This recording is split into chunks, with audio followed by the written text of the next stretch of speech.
Ya, Bapak, seperti apa nih Pak akan merayakan Natal, Adi juga mungkin di Natal tahun ini? Ya, kita memang Natal kali ini sedikit beda ya. Bedanya karena semua bercampur kan.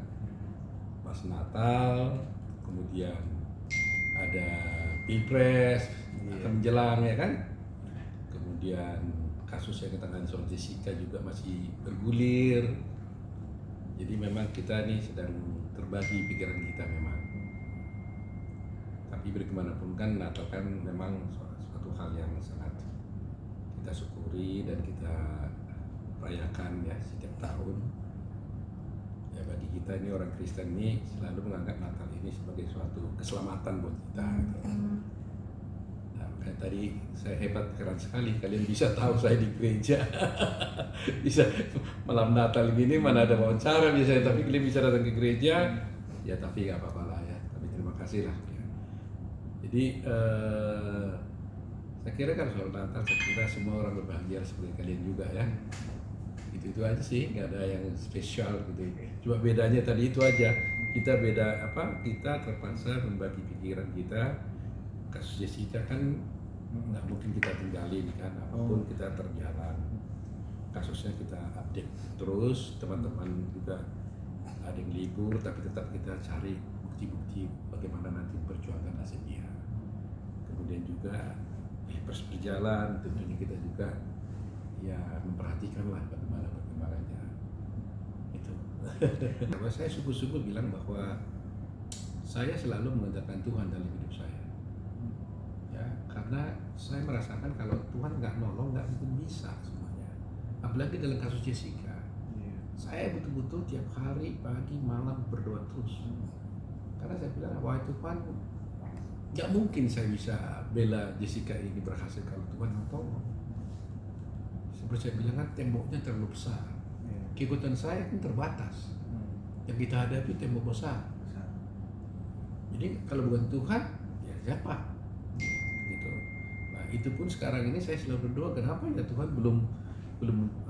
belum bicara nih ya. Nah dulu 7 tahun yang lalu kasusnya seperti itu. Kita sudah jalani terus berjuang, tiba-tiba ada Netflix. Setelah ada Netflix, terus masyarakat netizen mulai ikut membantu. Nah saya merasakan, wah kelihatannya Tuhan sudah mulai buka pintu nih. Nah karena Tuhan sudah mulai pintu, maka saya harus mengetuk terus lagi pintu itu supaya tetap terbuka dan lebih lebar gitu. Nah itulah harapan kita sekarang ini. Tapi ada perkembangan lagi ya Pak, ini kan dukungan dari beberapa lawyer yang sempat kemarin ini kan udah ada perkembangan lagi sih dari kasus itu. Iya, jadi dengan adanya dukungan dari beberapa lawyer itu, kita merasakan sekarang ini bahwa semakin banyak energi yang tambahkan, sehingga ketika kita mengumpulkan bukti-bukti banyak bantuan-bantuan dari teman-teman. Nah, seperti laporan kita ke KY yang kemarin itu, ya kita kan melaporkan hakim kan. Nah, ternyata sudah ditanggapi. Ya, kita pun sudah diundang oleh KY. Nah, kita sudah diundang KY dan tim kita sudah memberikan penjelasan, dan harapan kita ya mudah-mudahan akan ada sanksi yang diberikan kepada hakimnya. Ya, itu. Nah, menurut informasi dari KY kepada tim saya, dulu kan waktu kasusnya 7 tahun yang lalu, katanya kan, faktanya kan kita pernah melapor hakim tersebut. Kemudian karena berbagai pertimbangan, laporan itu kita cabut. Tapi rupa-rupanya menurut keterangan dari KY ini, ternyata mereka melanjutkan kasus itu walaupun kita cabut. Dan mereka menemukan satu temuan pelanggaran daripada hakim tersebut. Dan sudah diputus, ada sanksi katanya. Ada sanksi dan saksi itu disampaikan kepada Mahkamah Agung, Badan Pengawas Mahkamah Agung. Nah, namun ketika kita tanya kemarin itu apa sanksi yang dijatuhkan, mereka nggak beritahukan, silakan aja cari sendiri gitu. Nah ini sekarang kita mau cek ini, ya. Nah kedua yang kita laporkan kan banyak hal perbuatannya kan. Nah tapi apakah yang kita laporkan ini yang sudah dijatuhkan pidananya, apa hukumannya, Apakah di luar itu ada atau tidak? Tapi kami yakin masih ada satu kasus yang pasti tidak belum diputus karena kasus itu berjalan kan baru-baru ini, yaitu wawancara hakim tersebut di talk show-nya Rossi Silakan. Jadi itu salah satu perkembangan yang kita dapatkan sekarang. Nah, kedua, sekarang kita mau mengambil bukti-bukti tentang CCTV. Ya. Ketiga, teman-teman sudah mempersiapkan, mungkin juga melaporkan dokter dan sebagainya kepada MKDKI ya, Majelis Kehormatan Disiplin Dokter MKDKI, Majelis Kehormatan Disiplin Dokter Indonesia. Nah, karena prinsipnya otopsi itu kan sebenarnya kan wajib dilakukannya dan ada perintah daripada surat kepolisian yang meminta otopsi, tapi dia tidak lakukan. Nah, akibat tidak dilakukannya ini kan menjadikan kasus ini kan menjadi begini bencana buat Jessica kan.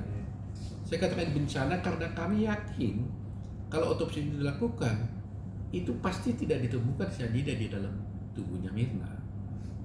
Tapi karena tidak dilakukan akhirnya menjadi bias kan, karena hanya diambil sampelnya. Nah, ini sangat penting sekali gitu. Jadi tim akan bekerja untuk juga melaporkan kepada Majelis Kehormatan Dokter Indonesia, Majelis Kehormatan Disiplin Indonesia kedokterannya, MKDKI Majelis Kehormatan Disiplin Kedokteran Indonesia. Nah, dulu saya jadi itunya di situ, salah satu anggota dari MKDKI-nya dulu. Pertama kali MKDKI dibentuk, saya menjadi anggota MKDKI-nya. Prinsipnya jangan sekali-sekali kita bersungut-sungut di dalam melakukan suatu pekerjaan apapun. Ya, pekerjaan apapun nggak boleh bersungut-sungut. Membela kasus Jessica, saya nggak pernah bersungut-sungut sekalipun. Saya selalu merasa tulus, berbahagia aja.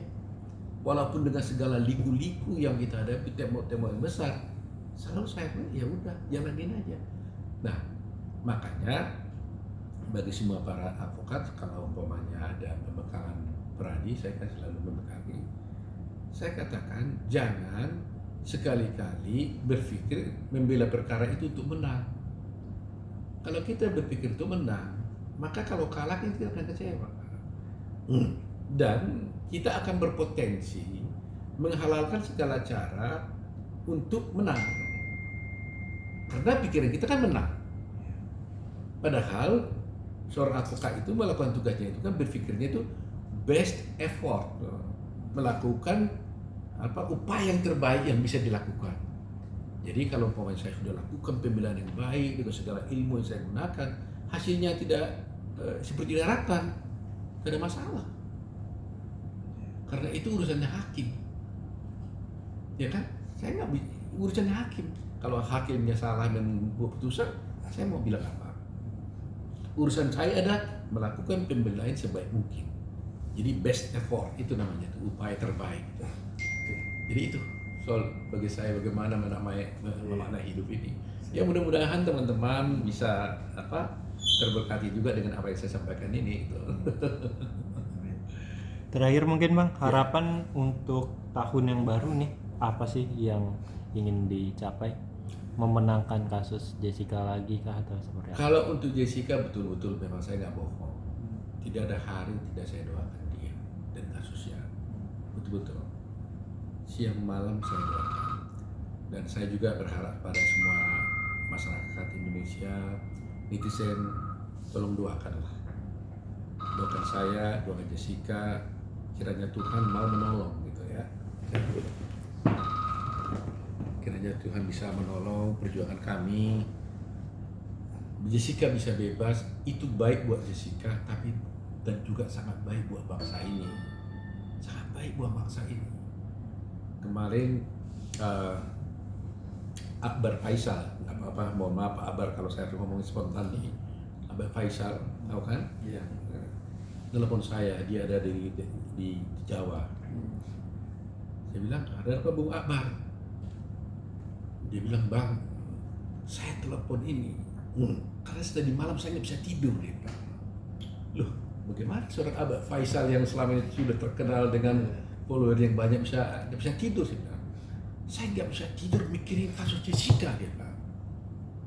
Boleh cek sama dia. Loh, baru tadi malam nih ngomongnya. Kemarin. Loh kenapa, saya bilang. Saya lihat terus perhatiin kasus-kasus itu katanya. Tolong, saya nggak bisa tidur.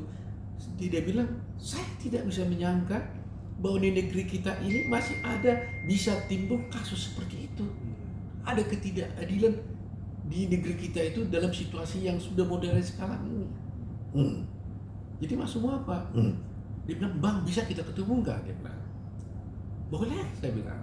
Tapi saya bilang, saya juga mau pergi liburan, saya bilang. Jadi kita janjian, nanti di Januari akan ketemu. Dia bilang, saya mau up kasus ini, saya ikut bantu, Bang. Dia bilang, wah, terus terang aja dia seorang politisi, bekas anggota DPR, sekarang dia buat podcast yang cukup besar.